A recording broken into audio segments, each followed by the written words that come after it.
This All is what right, I've been welcome back doing. to Almost Above Average, the podcast where honest conversations lead to real growth. I am your host, Chris McIntyre, and today we're diving deep into a space that challenges all of us, being vulnerable, especially when co-parenting takes a difficult turn. We know that opening up isn't always easy, and when the relationship with a co-parent becomes strained, the impact can ripple through every part of your life, emotionally, spiritually, and practically. How do we stay open and authentic in the face of conflict?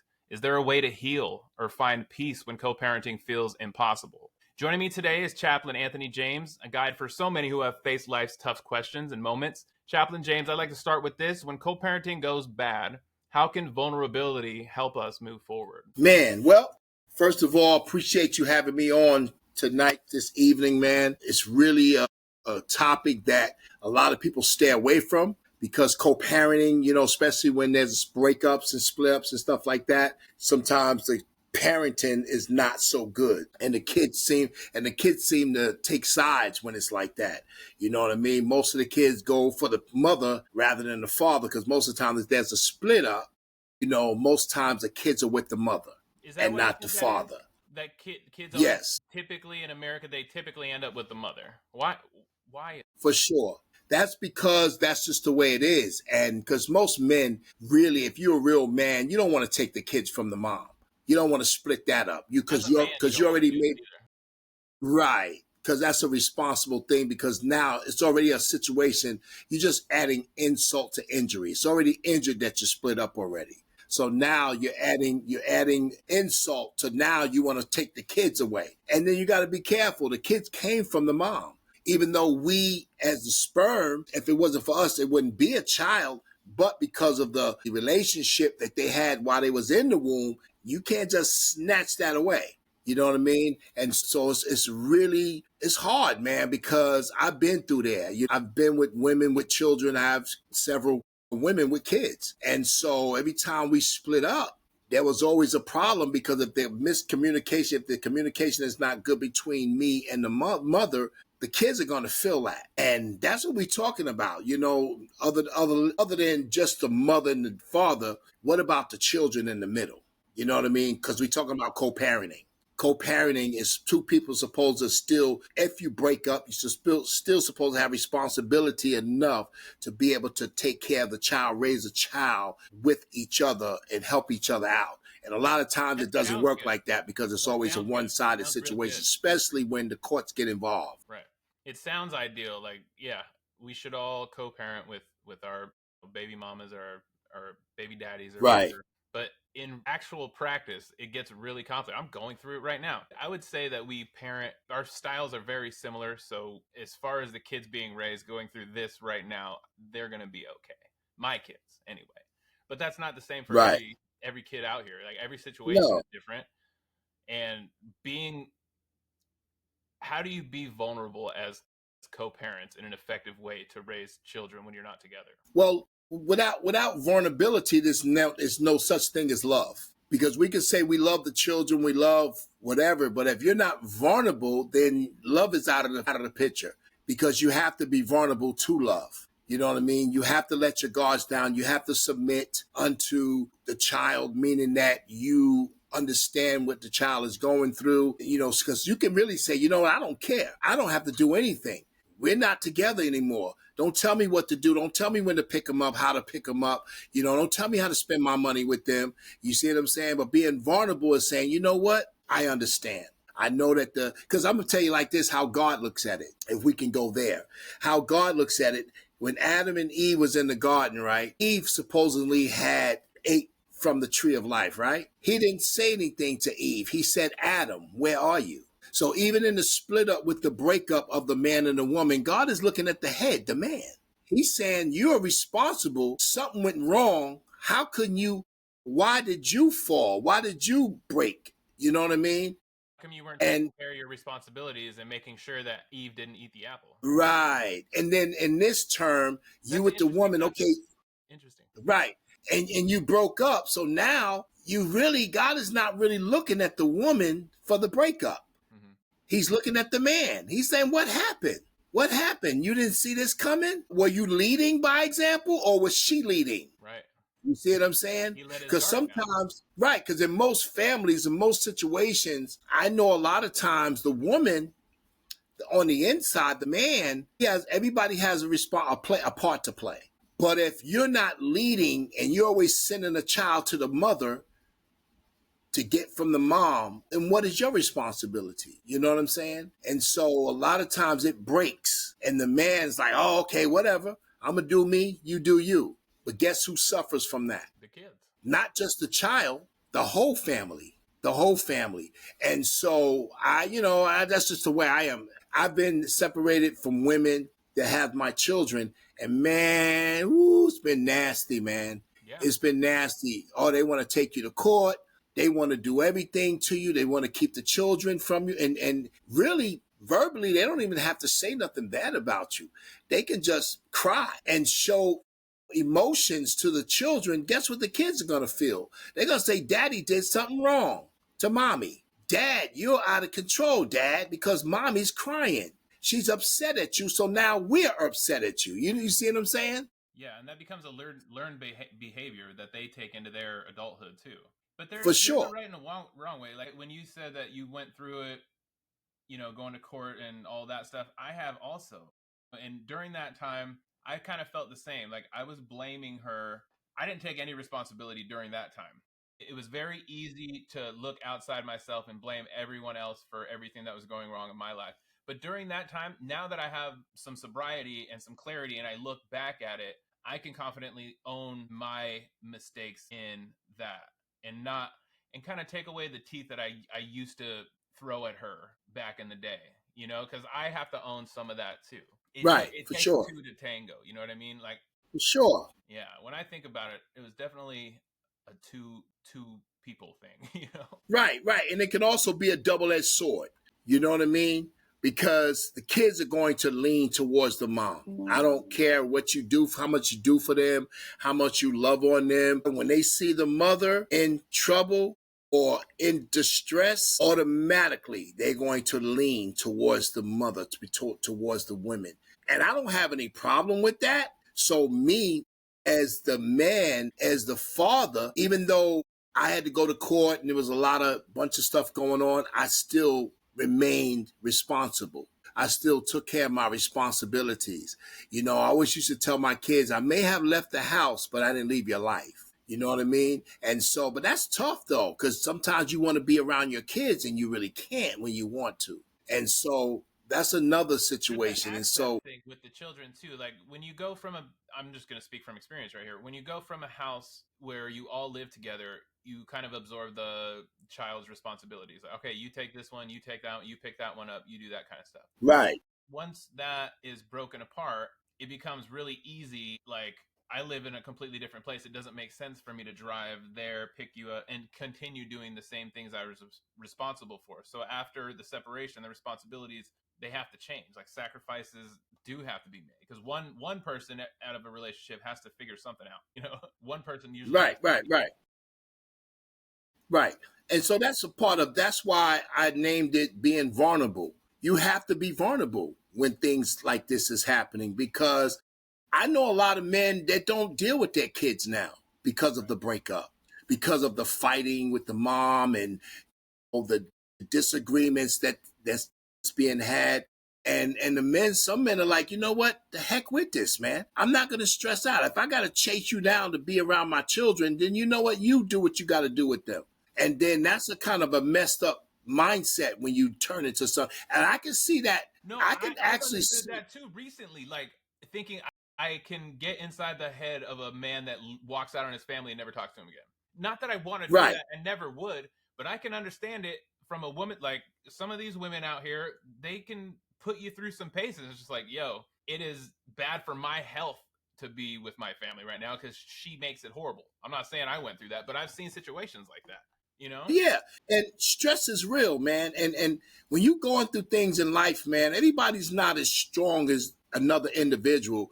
You know what I mean? Because it hurts. Yeah. And when you're talking about being vulnerable, man, that means humbling yourself. Now, how you humble yourself when you can't see your children, when you have a restraining order against you, or the courts give you ample time, a certain amount of time to deal with your kids based on what the woman is saying.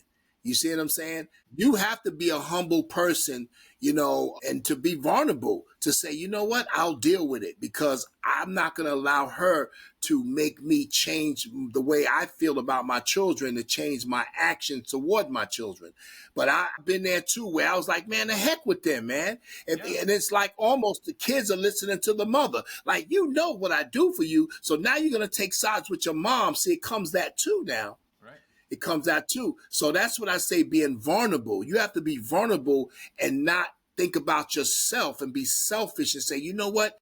I'm feeling this over here, so y'all going to feel something too. I don't think that's right. There's an epidemic of men not being vulnerable right now. And I say that because maybe it was like 6 months ago or so, we had a friend from high school commit suicide, and it kind of started this thing on the podcast. Like, we started doing episodes on it, and I have friends on, and trying to talk about men's issues to help them.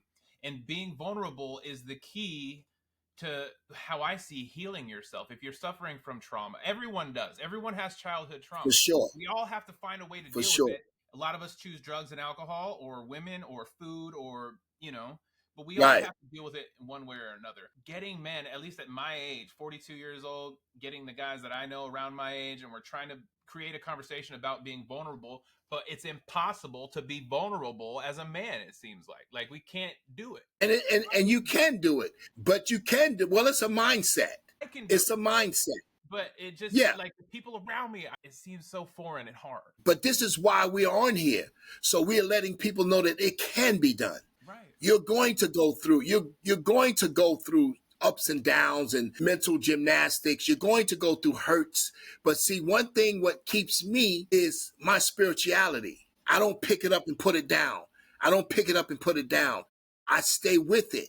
Whatever happens, sunshine or rain, you understand? And that keeps me grounded. You have to be grounded dealing with life, period. You know what I mean? So preferably, especially what we're talking about, being vulnerable when when things go bad with the co-parenting. Yeah, because people are hurt. Some of these women, they do stuff and they get hurt and they just know they got the kids. So they say, I'm going to use these kids against him. I'm going to use these kids for a pawn, and he's going to suffer because I know he loves his kids, so I'm going to make him suffer. So it's a lot of that too, and some men are not going to deal with that. And I'm going to say, when it comes down to men, I'm going to say males, because just because you're a male don't make you a man. That's true. What makes you a man, chap? So What makes you a man, chap? Being vulnerable. There it is.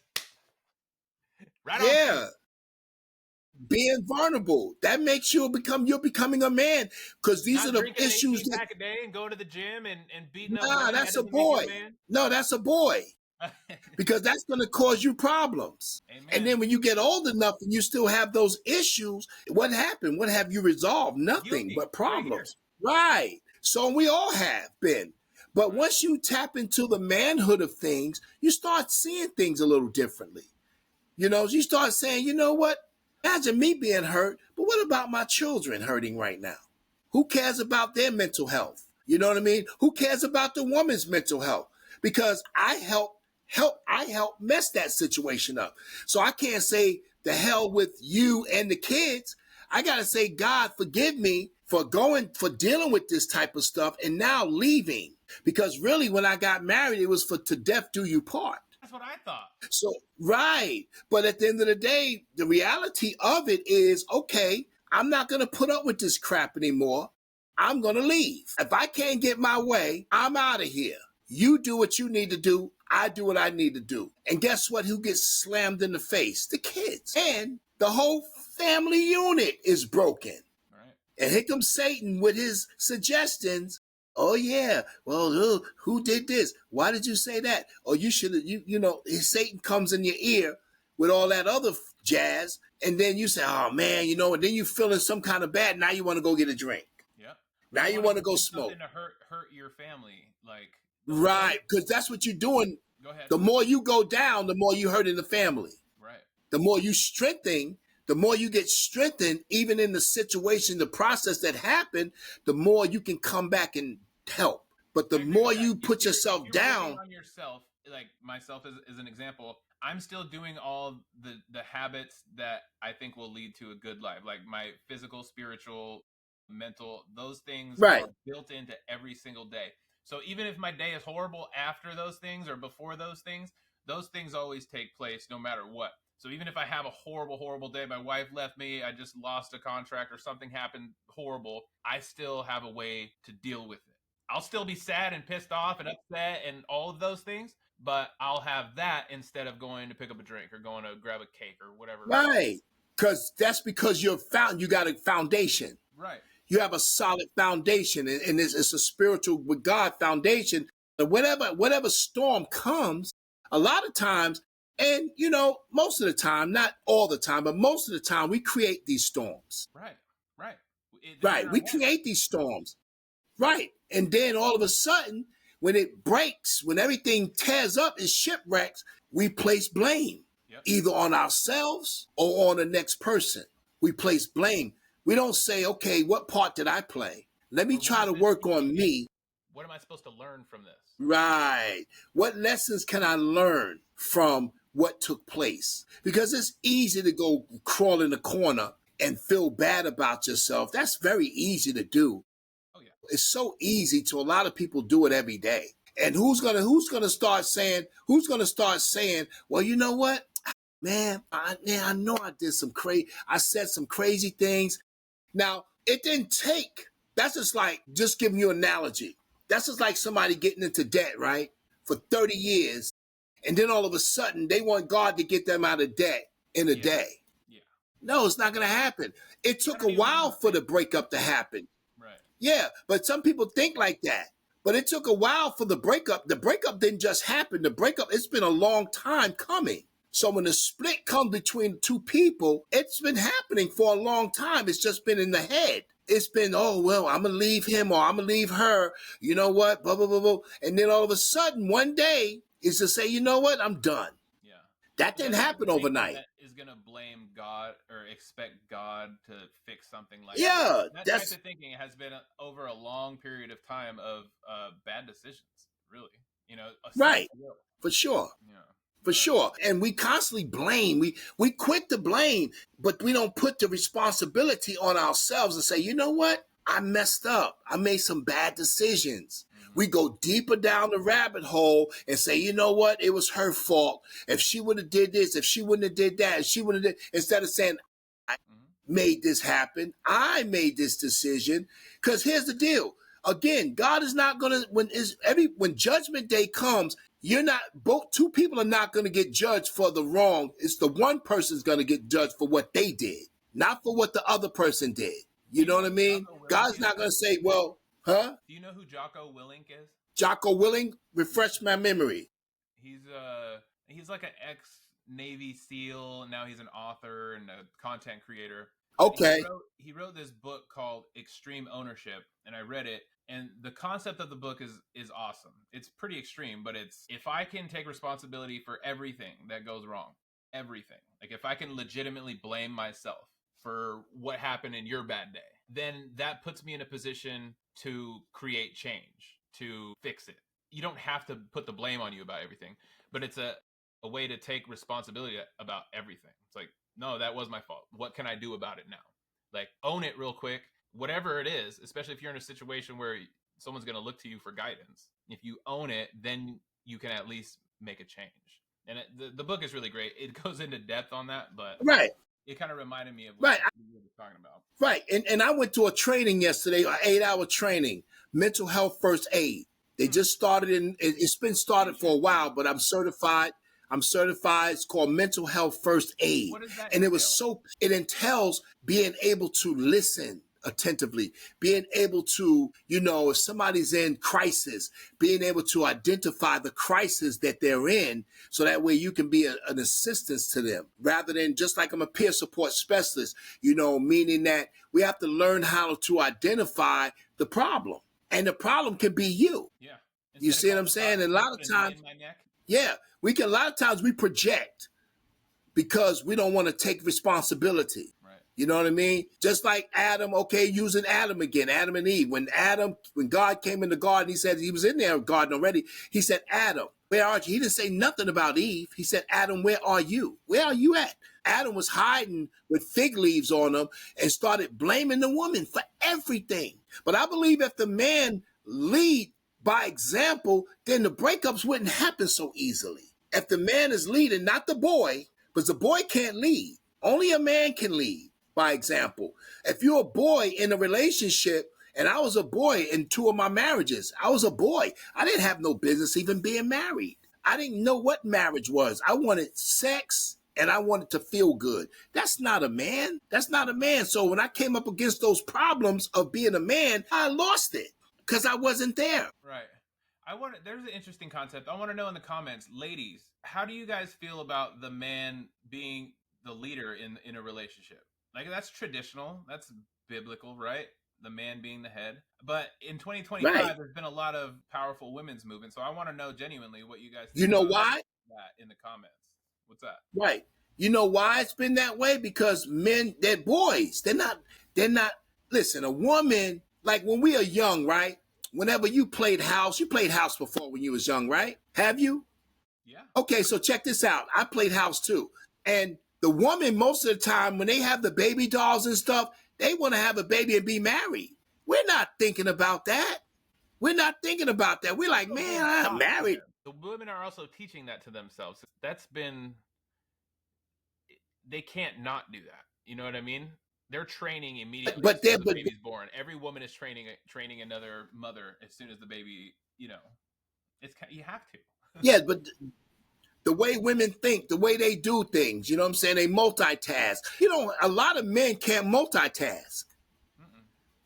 You know what I'm saying? Women do that. And you like, wow, women can do this, that, and the third. I watch women, how they move. So it's not a lot of men that can really multitask, man, to do 3 and 4 or 5 things. I can too. I can too, but I'm just saying that's a lot of things that's going on in these relationships that we have. So that's why women are running circles around men. But I would like to challenge the women too. If you're really a mature woman, then you're supposed to help that man grow, not put that man down. Maybe because his lack of education. You don't make enough money. You never take the trash out. You didn't do this. You didn't do that. Yeah, well, right now. Sorry, ladies. Just like I hear women women saying, "Oh man, I want a 6-figure man. I want a 7-figure man. I want a rich man." Okay, he'll never be around. You gotta go. So you won't have a man anyway. You'll have the money. You'll have the money, but you won't have the man. Yeah. You see what I'm saying? So. But back to being vulnerable between co-parenting when things go bad. Don't wait till it go bad. See, that's the deal. We wait till stuff hit the fan and then we're trying to figure this thing out. Instead of figuring out what's happening, why is this happening? As soon as something come up, have a conversation. And in most relationships, people are communicating to reply, not to apply. Yeah. People listen to talk. You got that? Right. The communication level is, I need to reply, but they don't want to apply what you said. So that's a problem too in the relationship. So that's why co-parenting, when it breaks up, when things go wrong, that's why all hell broke loose, because it's been hell for a long time. Well, the only way to get to you know what I mean? Affect actual change is to help those parents before they split up, right? How do we get to those people? Because it seems to me the only time you're going to need to be vulnerable is in the aftermath, after everything has already gone bad. So we need to get right. And that's where the problem in the beginning, right? And that's where the problem lies, because we're supposed to be vulnerable from day one. When you say I do, when you enter into the relationship, you're supposed to submit one to another.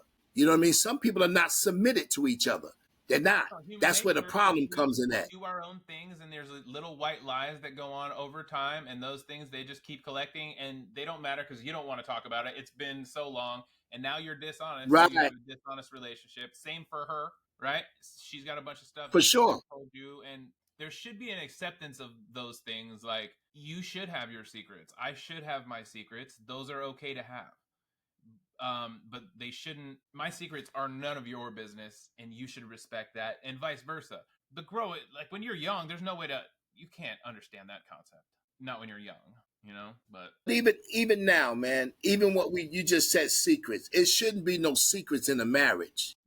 right. Nah, there's only secrets you're supposed to have is when before you got married and you gave it to God, whatever you didn't want to deal with. But when you get with a person, you're supposed to be able to have a conversation with that person. That's your person. But because social media is so prevalent right now, we can talk to anybody that we never even met before. Mm-hmm. You understand? We're having conversations with people. People are right giving you hit subscribe, right. By people the way. Are giving Thanks you comments. I do appreciate it. Yeah, people are talking to you. Hey, girl, leave him. Leave him. He's a buster. You don't deserve him. You deserve a good man. What? You got one already. You just don't know how to deal with him. You don't know how to affirm him. You don't know how to stroke his ego. Those voices inside of a relationship are so loud, at least in my experience, like the outside voices that you never really hear, but you can hear them through your partner. Like, you didn't think of that. I know that came from this person. Like, come on, right. Social media, man. We got AI now. We got all these social media platforms. And now, see, and here's another deal, man. The reason why everything is going haywire for years, it ain't just started. It started when I was a kid, okay? People rather go to church and get more from the pastor than they get more from their spouse. People rather go to work. People rather go to work and get more from their coworker than they get from their spouse. Yeah. So that creates a lot of problems. See, and one thing about a man, once a man feels that he's second, that's the problem. When you don't put God, see, it's supposed to be God, family, education, business. That's the order of, I believe, the Godhead. God, family, familia, that's under God, then education, then business. If the man feels like he's secondary to your mama, secondary to your cousin, secondary to your girlfriend or your coworker, you have a problem already. Mm-hmm. Just like if the woman feels like the man are putting the woman second to your mama, to your cousin, to your pastor. And then now you getting third party stuff from your spouse. That's a problem. They may not say nothing right away, but it festers up. And they say, oh, yeah, I see you talking to Leroy all the time, but you don't even talk to me about that. You all happy when you see what I'm saying? What's going on with that? You all smiled when, yeah, I get it. So it's a tit for tat. It's a battle inside the house. And see, you're competing with each other, there's no healthy relationship if you're both trying to one up each other the entire time. And I'm sure we're all guilty of it. I'm guilty of it. That's the problem. Yeah. That's the problem. We're talking about the problem, and we also have a solution for the problem. The solution for the problem that we're talking about, being vulnerable, that's the solution. That is the solution, being vulnerable to your spouse. Okay, so I'm a guy going through it. You're giving me advice. Your advice is to be vulnerable. Okay, now I'm in the world. How do I be vulnerable? What if I'm an introvert? I don't like going out. I don't like talking to people. How do I take that advice? Well, I'm talking about with your partner. Okay. What if I'm because once you start practice, yeah, but now you are.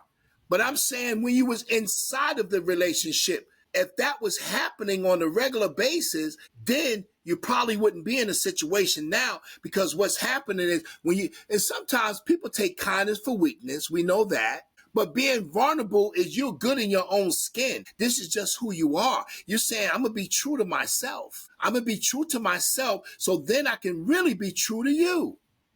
Yeah. Because if you're not true to yourself, you can't be true to nobody. That's a lie, whatever you putting out. Because if you can't be honest with yourself, you can't be honest with your mate. There's no way. When we're in an airplane, if the cabin pressure changes, we put our mask on before we save our children. Right. Take care of number one. And most of us wear masks everywhere we go. We have a church mask. We have a job mask. We have a Walmart mask. We have a Target mask. We got a roofing mask. We got right. And we have a mask at home. Right. That's the most deadliest mask of all, because that's where you're supposed to be naked with each other. And when you're wearing a mask at home, do you know what you're doing? You saying no, nobody's supposed to be in our home but us. But how many families got social media all in their home? How many people got so many different vices in their home? How many families That's sit the around the problem. table every night with children that are all of you are on your phones? We've had that happen before, I'm sure. Not my house. Never once? Not my house. Never once? Never once. My man run Because a here's the strict deal. household over there. Here's the deal. My kids are grown. Plus, I got my granddaughter now. But no, she can't bring her tablet to the table. There we go. She cuts that tablet has to be cut off because that's cutting off communication. That's where we're supposed to communicate. Because, see, I was born in the 60s. That's part of the solution here. Families, that's one thing you guys can do for sure. Make it a rule to have a meeting time with no phones. Have it set time. And it's not a bad rule. That's a great because rule. Here's the deal. I'm in the Boys and Girls Club, right? And you know, I challenge them because they're like, oh man, you older, you know, that stuff don't relate to us. I'm dealing with high school kids and middle school kids and high school kids. They're like, oh man. I said, but hold on, let me explain to you something. I was born before you guys. We didn't have social media in the 70s and the 80s. I said we had to be creative. We had to be respectful. We had to come. We couldn't just walk in our parents' houses and walk straight to the kitchen. We had to beeline to the bathroom to wash our hands, that filthy mess off of us before we touch anything in the kitchen. So I said, I'm glad I was raised in those times, but now it's a lot of people that was raised in those times. They don't teach those same values though. Well, because part of that, you see what I'm saying? You have to adapt with the times also, or your kids get no, like a weird family. That it does. But at the thing, this is where it comes down being the head of your household. That doesn't mean you're domineering. That means there's rules and regulations because you're going to follow the rules and regulations outside of your house. You can't do certain things in school, right? You're going to follow that. You can't do certain things in certain places. You're going to follow that. So why not follow the rules at the house? But if the rules are not implemented, having clear rules for your family, having everyone understanding what the rules are in the house, that would be another solution. For sure. And the rules are fair because if you're following the rules, then they can follow the rules. Right. And as an adult, you can say, you know what? Hey, I wash my hands before we come to the dinner table. You know what I mean? You need to wash your hands. And if you bring that to kids like that, they will follow suit. But if the other parent is saying, don't take all of that. This ain't 1965. We don't do that no more. That's the split right there. You see what I'm saying? So being vulnerable, you see the man is working hard. You see the man is bringing money home in. The man is doing the best he can. Encourage the man sometimes. They done got away. A lot of that, they done got away from that. There's no affirmations no more too much. There's not that. We need that, but we do need that. Please, you know, if you love men need, why not? Men want flowers. They want flowers, right? I like flowers. They want flowers. They want this. They want that. All the men want is peace in their home, man. Yeah. Peace in their home.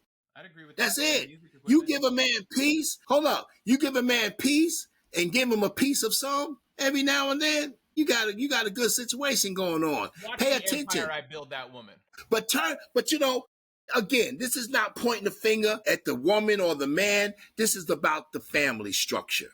You know what I mean? This is about the family structure, meaning that woman, man, woman, child. That's what it's about. And society, United States of America is busted right now. It is busted. We have these third world countries, man. The government is doing great. Everything is going smooth. Man, the government was never meant for the government to run our families. It was never meant for that. God never set it up like that. You know what I mean? That's what the community is messed up. You know why? There's a root word missing from community, and that's unity. We don't have any unity inside the family. I'm not even talking about outside. I'm talking about inside. There's no unification at all. Everybody's doing their own thing. And the kids run everything and don't pay for nothing. How crazy is that? Crazy. They run everything. No, I know. Right. They run everything, but don't own it. Yeah, they kind of do run everything. But what are you going to do? I mean. Yeah, and don't own, hell, and don't own anything. Right. You see what I'm saying? That's a messed up situation right there. And if we can start there and start saying, okay, two people coming together, right? First of all, two people coming together, most of the time is sex. To be honest with you, it's not love. If we could be real honest, it's not love. We ain't coming together for love. We don't know what love is, half of us. I don't know you. We don't know what love is. Yet. That's why. Right. You don't know because to get to know a person, you got to live with a person. That's it. And I think the sex is good. Right. So I think that's the major problem in these relationships. And that's where the vulnerability is not happening because we feel we don't have to be vulnerable. I got the cow. She gave me the milk before I got the cow. Not calling women cows, but I'm just saying I got the goods before she even showed. Huh? It's a figure of speech, people. Don't get upset. Yes, but we have a sense of humor too. But I've been given something that I didn't earn. So now, how do you want me to respect it? I'm probably going to disrespect it. I'm going to disrespect it because I didn't earn anything to get it. Yeah. Right. Right. And that's the problem. That's the problem. That is a problem. And through the podcast that I have, Marketplace Ministries, man, we the segment that we're on is Family Matters. Okay. And it's really hitting right now because we're living in some times where family does matter, but it's an issue. It's a big issue with family right now. It's a big issue, man. And I believe the spirit of Satan is coming after family because it's so close to God. It's right up under God. He said, God, family. He put family first. He put family on the earth. He said, multiply, replenish, and subdue the earth. So why is families fighting so much? Because of Satan wants that to happen. He hates family. So he has to try to come in and infiltrate. And so we got these two people that's coming together that's allowing him to infiltrate through circumstances, through situations that we bring. Because remember, Satan has no power. All the power he has is the power of suggestion. And all he has to do is suggest to the weak one in the family, and they're going to carry out his plan. Does that make sense? How do we stop that from happening? Man, you got to shut that noise down. Meaning that distraction from the outside. You have to shut that down and pay attention to what's going on the inside with the two people that's together. That means you have to communicate. You have to pay attention to one another, not to everybody. That you don't want to talk about. Right. Really. Like the bills. Yeah. Like nobody wants to talk about the stuff. Huh? Sex. Yeah. Nobody. Nobody wants to talk about. Yeah. What about a woman going through menopause? Yeah. What about a man what about a man having ED dysfunctions, erectional dysfunctions? Right. See, those are the conversations that we need to have conversation with, but we get besides ourselves and we're like, you know what? I'm just going to shut down. I'm not going to be vocal anymore. And you don't know, Satan is like, yeah, don't talk to him no more because he don't care no more anyway. Yeah. Pardon me, that was my granddaughter. Went to the movies and all that good stuff, man. Somebody came and picked her up and treated her today, man. And so you was back to saying, how can you find my podcast? Yeah, it's it's Facebook right now. We're on Facebook trying to get on different platforms. Chaplain Anthony James. You can pull up. We're on Wednesday nights, Friday nights, 8 o'clock Eastern, 7 o'clock Central Time. Because my partner, he's from Houston, Texas. And we connected. God set that up. And so we've been doing this stuff for a long time. We actually literally physically going into a podcast situation where we was doing a bunch of lives. We got a lot of video. We got a lot of, and yeah, it's really, and we're on Family Matters. And we have a lot of content. We're talking about things such as this, being vulnerable when co-parents, when things go bad. We have a lot of stuff to talk about because the family structure is broken. And so God is really to inspire you to start a podcast about family stuff. Well, because I see families are being distorted. Families are being broken. Families are broken up. Even the churches don't know how to deal with the family. You know what I mean? The families are separated right now. And so that's what spearheaded in my heart. I was like, wow, man, because it happened to me. I'm a recipient of that.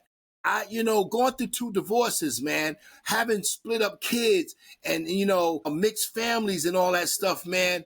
And I said, God, just point me in the right direction. If I can just empower and enlighten and encourage people that's going through what I went through, man, if I can help one, man, let it become a domino effect. Amen. And the personal part is me going through family matters situation and realizing that regardless of what I go through, family still matters. You know what I mean? Regardless of what problems I caused or what problems I didn't cause, when the breakdown comes, most of the time, the man we really get the short end of the stick a lot of times. But a lot of times we put a lot of negative stuff out there.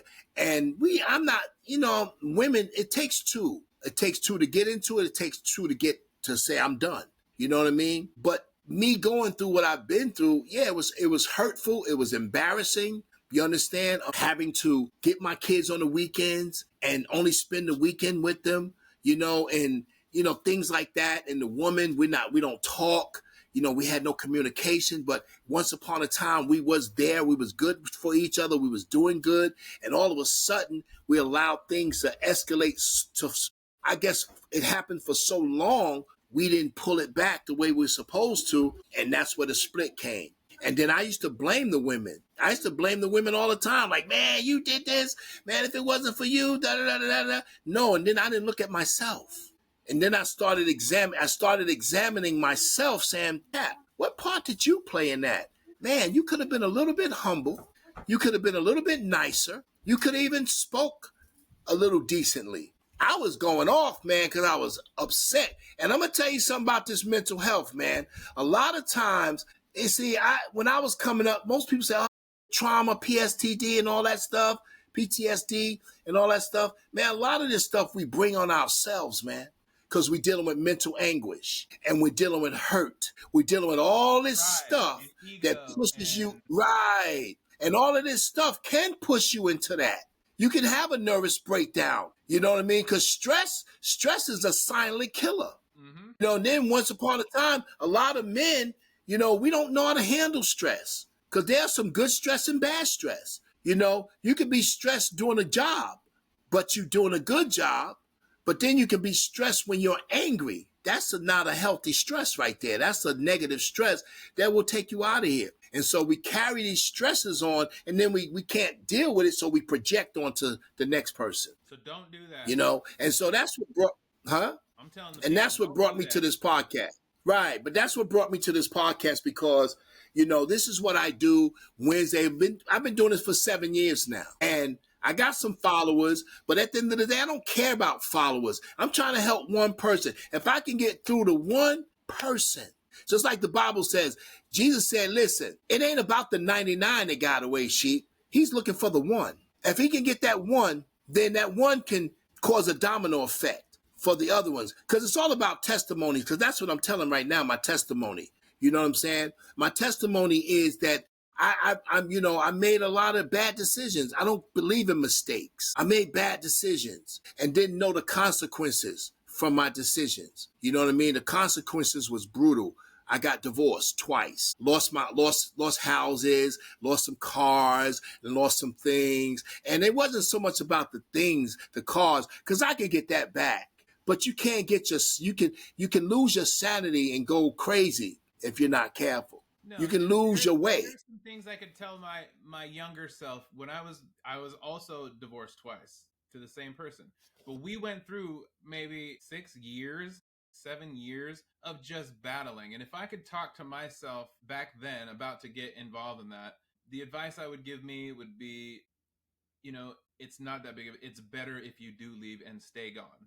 You don't need You're so codependent. You want her love specifically. You don't need that. What I didn't have was self-love. And if I had self-love and I had discipline, if I knew that, I knew it. Like, it was probably discussed throughout my childhood and in school, discipline would lead to a good life. But I just couldn't grasp that. But that's what I would tell myself going through that. Take care of yourself. If you can discipline yourself and improve yourself consistently, you will be better for everyone around you. Even if you never get back together with that person, you will be a better father. You will be a better co-parent. You'll probably be friends if you do that way. Like, I think that's going to be my posture going now, because I have learned that from my younger self. So we're going through it again right now, but it's a lot different because we're older and we have that experience. We also have the exhaustion of going through that shit. Going to court for years on end, fighting for your own children that you both love. Like, that's crazy. And who am I to, in the back and forth that goes on between each other, where you're talking shit about her to your friends and you're making her to be the bad person and vice versa. And then you get some of the mix up from her friends. You start hearing shit from her friends and vice versa with, that whole muddy mess full of your bad friends who they're just parroting what you tell them. And they're giving you bad advice. They're like you were talking about earlier. Yeah, fuck that guy. He's an asshole. You don't need him. He's a piece of shit. Like that kind of stuff. So you could save a lot of trouble if you just focus on making yourself better. In my experience now, I didn't do it. I screwed that up, and that's why I'm learning this now. Anyway, Right. I wanted to share that because that's what we're talking No, about. no, it's done. The what? But here's the deal. And if I can speak to my younger self, this is what I would tell my younger self. Don't get into no relationship as a boy. Because I did not expect I'm going to say I didn't expect or respect what was happening. I had no respect for it because I didn't understand love. I just went in with infatuations. I went in with curious. I said, I just want to be with a woman. But if sex feels good, she's nice to me. We go out to dinner. We go, man. It was so much more than that. You know what I mean? Because there's always the good and the bad in this situation. You're going to have some storms that come along, even when you're doing good. Are you ready for those storms that may come from a person that you don't even know? You bringing storms in yourself and don't even know it because you have a lack of understanding about love. So we're playing Russian roulette. If I can tell my younger self that, don't get into a relationship with no woman. Because most of them are more advanced than we are. Some of them are girls, but a lot of them are women. And they understand what they need. But the man, when you come in as a man, you know how to deal with things. But you come in as a boy, man, it's gonna be hell to pay. And so that's what I would tell my younger self. Don't get with no female until you become mature in that area. And that's what needs to be taught. Because right now, man, the ages are getting younger and younger. You see these babies walking around holding hands, kissing and doing all that, man. You know what I mean? And it's kind of distasteful. It's kind of shameful to see that, man, because I know where they're headed.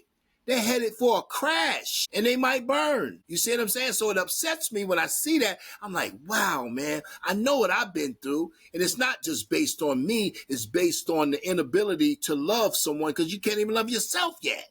You don't even know how to love yourself. So how can you love another? You can't. So I really hope that helps somebody tonight. Yeah. You know what I mean? Go ahead, Chris. With that, I think you guys, everyone should find a way to love themselves. And I say it like that because it was very hard for me to find it. Find a way to love yourself first so that you can benefit the ones you say that you love.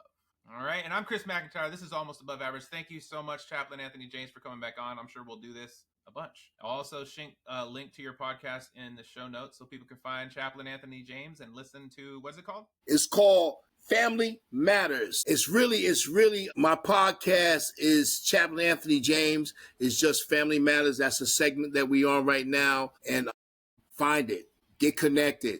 And it's really called, I caught a brain cramp. It's Marketplace Ministries. Marketplace Ministries. Yes, Marketplace Ministries. That's my podcast. That's the name of it. Anthony James. You'll find me on Facebook for now. And then we're going to be on different platforms. But the topic that we're on, and we're going to probably stay on there for a while, is Family Matters. All right. We're going to leave it there. All right.